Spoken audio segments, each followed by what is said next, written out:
Ni kedai mamak. Ni, mabuk kat sini. Dah makin kurang ajar dah. Mabuk atas sini. Ni pakai kopiah ni. Kau Muslim ke? Dan tak boleh tegur? Tak, sekarang kau tegur dia kenapa? Apa masalah kau sekarang ni? Dia family aku. Dan? Kau apa Muslim? Tak, kau Islam. Kau Muslim atau aku Islam?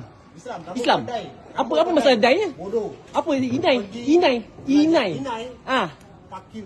apa fuck you? Apa fuck you kan? Rambut kau dai. Apa fuck you? Pergi belajar Eh, pasal apa Islam fuck you? dulu. Kau ni Islam, kau jangan nak sembang dengan aku kalau kau bukan Islam.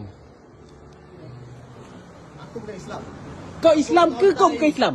Weh, Kalau kau bukan Islam, kau jangan nak tegur aku pasal agama aku. Kau jangan nak main isu 3R kat sini. Aku cabar kau, jangan main isu 3R kat sini. Kau yang datang. Aku datang tegur kau, kau minum arak dekat kedai mamak. Kau faham tak? Owner Kedai mamak kau. Ni kedai mamak kau tahu tak? Owner kedai tak tegur lah. Aku kat sini, ni sebagai ni tanggungjawab aku. Ini kedai kau kan? Bukan kedai aku, aku tanggungjawab aku. Fuck you. Lepas tu Habis tu aku nak buat apa? tak ada buat apa lah, aku tegur kau. Dan kau tak gimana ni kau nak gerak juga. Ha? Kau nak buat apa? Aku tak buat apa-apa. Kedai bapak kau. Bukan kedai bapak aku. Kedai. Bukan kan? Bukan kedai bapak aku. Gerak. Kau jangan nak main bapak aku kenapa pula? Kedai bapak kau. Bukan kedai bapak aku. Nah, beri dulu kan guna. Kau minum kat sini ni kedai mamak. Yalah kedai bapak. Orang Muslim makan kat sini kau nak kedai apa? Jadi apa bar kat sini? Pun kat sini. Ha? Aku sembunyi. Bukan. Apa sembunyinya? Tim kau kat tengah ni tau. Tak, sekarang kau kenapa? Apa masalah? Aku tegur kau.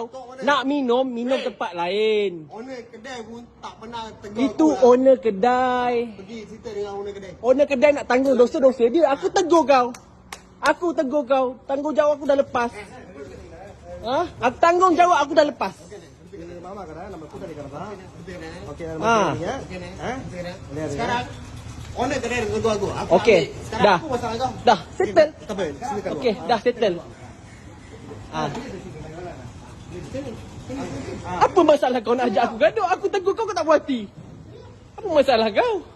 Owner kedai dah tegur lah. Okey, dah tegur, dah simpan cukup. That's enough. Okey, lagi. Pak kau. Kenapa aku nak makan sini? Aku nak makan kat sini. Pergi order. Aku nak makan kat sini. Ya. Jangan pegang. Kenapa? Jangan pegang. Betul? Ha? Aku tak pegang kau. Okey. Ya. Saya settle. Ya, saya ketuk. Saya Muslim, saya nampak arak dekat kedai itu you. betul. Ya, betul. Itu saya tegur Ya, dia betul. Saya tegur dia betul-betul. Dia menting. Ya betul. Okey tak. Dia nak owner yang kedai tegur. Ya betul. Okey, so owner dah kedai, dia nak touch saya. Okey. Okey brother. You touch saya, Okey. you dalam masalah saya cakap you. Saya faham.